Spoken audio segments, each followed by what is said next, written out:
Hey everyone, it's been quite some time since I recorded, but I'm really privileged to share some information today. I had taken a couple years off since I last recorded a video with some of the channeling I do with my guides, because I had felt that I didn't want to be in a place where I felt obligated to come up with content every week or every other week or something like that, on some sort of a schedule, or to conjure something up that wasn't just really intently inspirational to me personally. And although there's been continuing truth, and as we've talked about ascension, in the past, there's just continuing uncovering of some amazing and beautiful truths. And so just continue to talk to these same guides, and it seems like the guides that I speak with are adding to the numbers, and some of those that I've started conversations with here on this side have now transitioned and are speaking to me from the other side, and it's really beautiful to have that sort of a connection. And I know that we all have that connection, some psychic connections with the other side, but I feel really privileged to be able to call some of these people real friends that I can communicate with, specifically in the evenings. Our world has changed a lot in the last month. Obviously, the COVID and coronavirus pandemic has changed a lot of the way we live our lives. Here in the U.S., we have, with lockdowns and stuff, that goes against so many liberties that we cherish. And I know the rest of the world has affected people differently, but most of us in the spiritual community, when you really know that something big is going on here, something bigger than just a pandemic and a disease that threatens humanity's lives of many of us humans, but as well something's changing in the actual fabric of humanity in the way we view life and reality.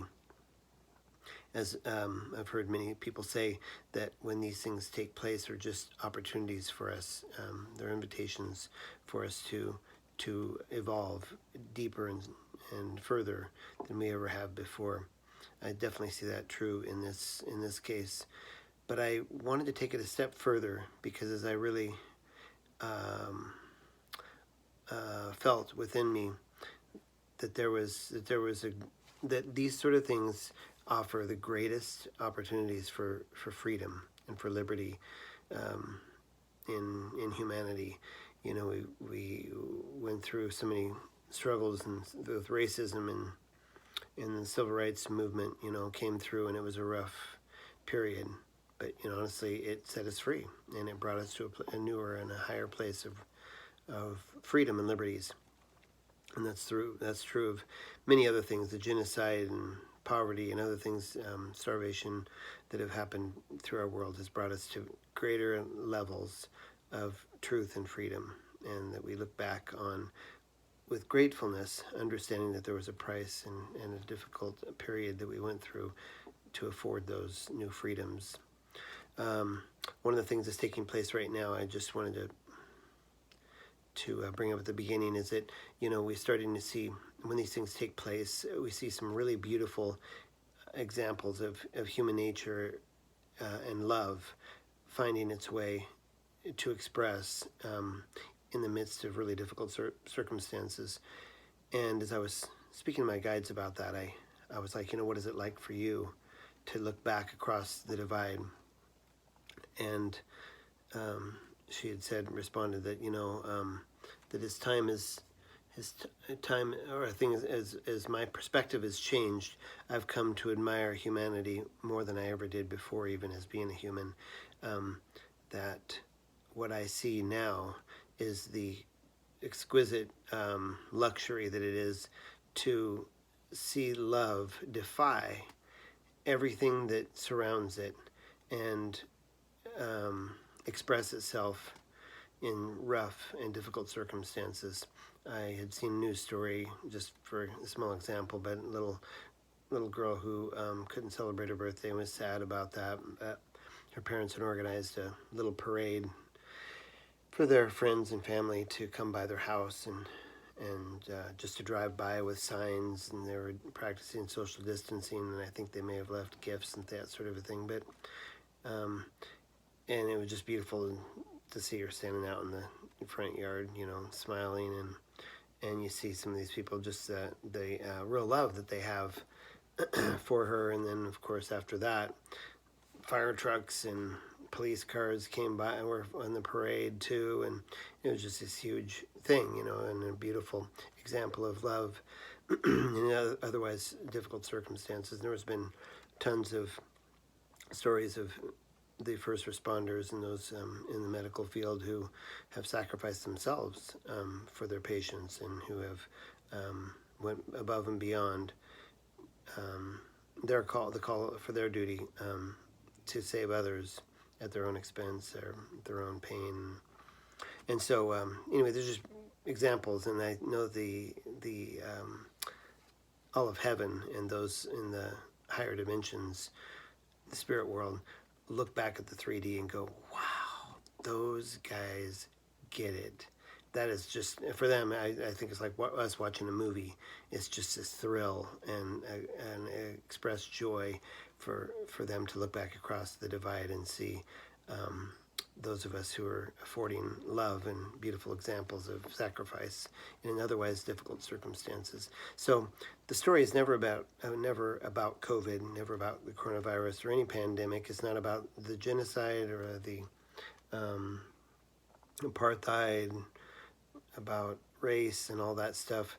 Those are just the stories. What the true story, those are just, I think, the plot of the story. But the moral of the story, the point of it, is always a love story, and it's a story about us. We're the central figures of humanity, or the central figures in all of these stories.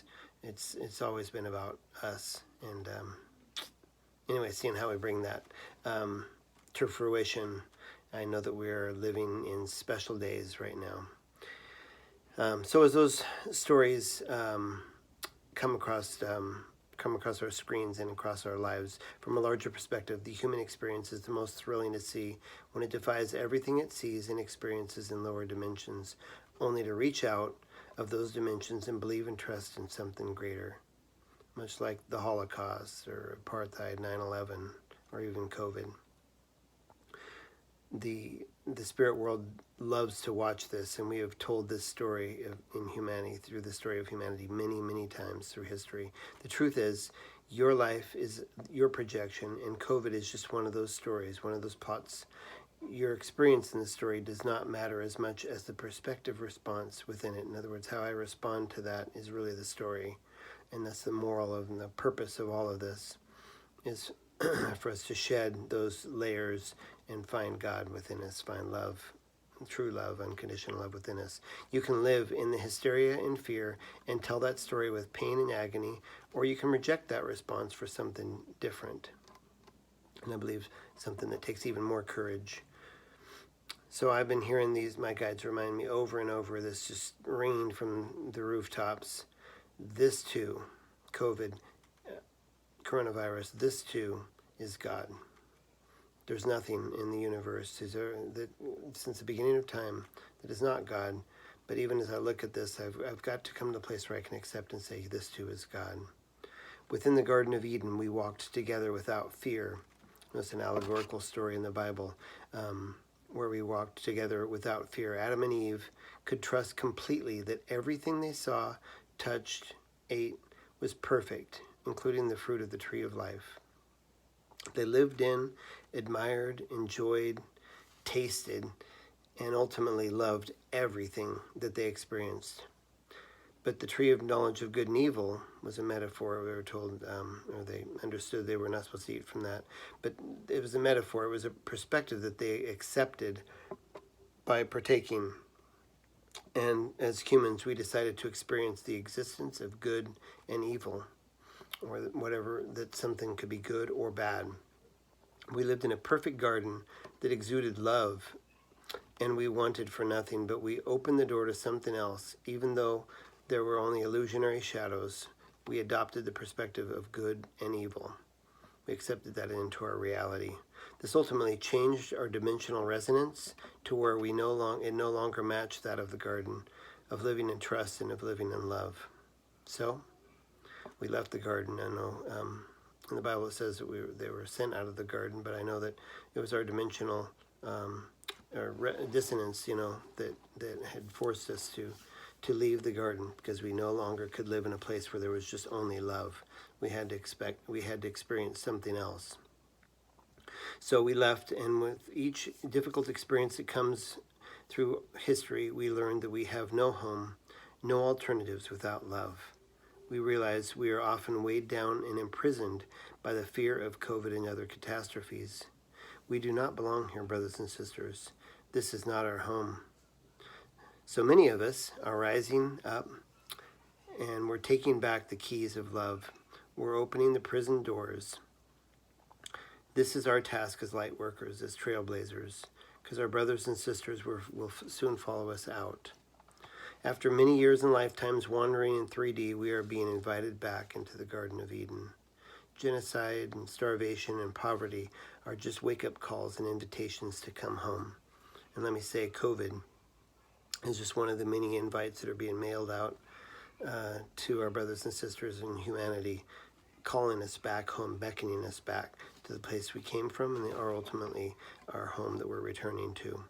These are the times when we look at the world outside of the garden and realize it is not our home. There's no way this place is our home. Our home is an experience of nothing but love.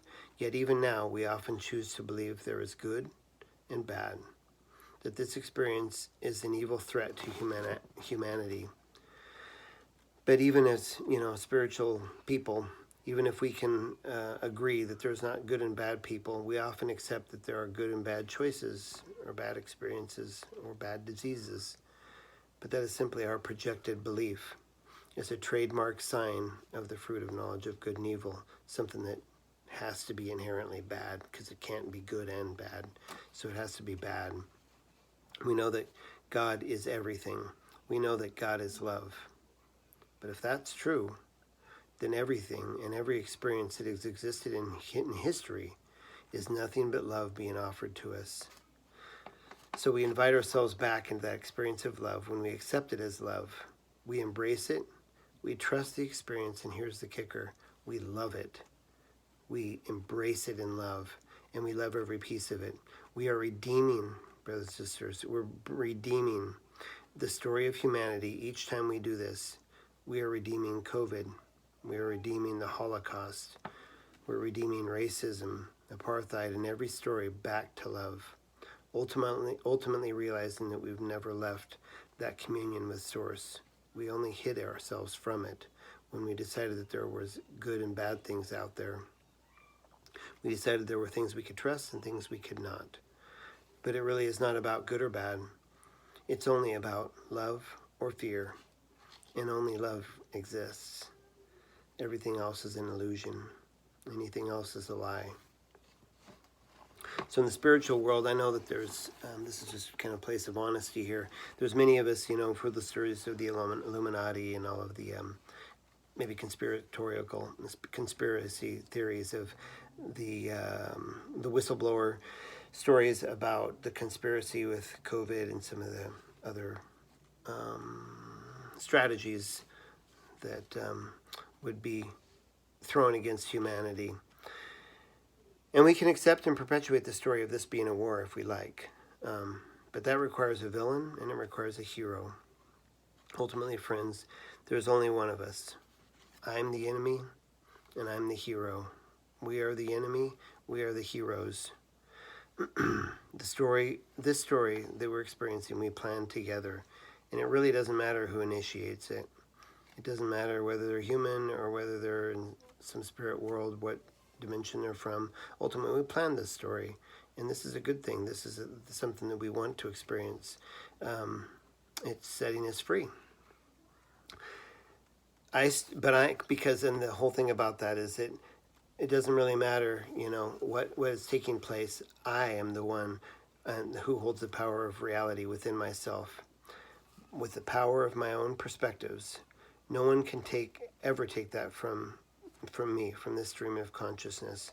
Even Source itself would not take that away. I have the power of perspective.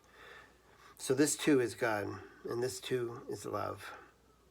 COVID is love, and I'm going to accept it as that. That's my response to it. We can see COVID as a beautiful creature. It exists in nature and existed for thousands of years to protect the animals that it lives within, its hosts. It may not have been intended for humans, and that's just yet another sign of our living in fear at the expense of the garden that was created for us. But we can love COVID back to its natural state and the purpose that it was intended. We can love any experience and accept it in love and embrace it with love, knowing our experience cannot be good or bad. It can really only be love. Our spirit family eagerly awaits for us along the streets back to the garden, cheering us as a parade as we return home. We are welcomed, brothers and sisters, as heroes that we are, defying what we see and hear to answer the call of something we can only sense. Some of us may serve as a bridge for others. Others may lead the parade as trailblazers, but we know that there are billions who will follow in us in the parade and ultimately come home with us. Back to the garden that we created together. Back to our home where nothing but love exists. Love you all very much.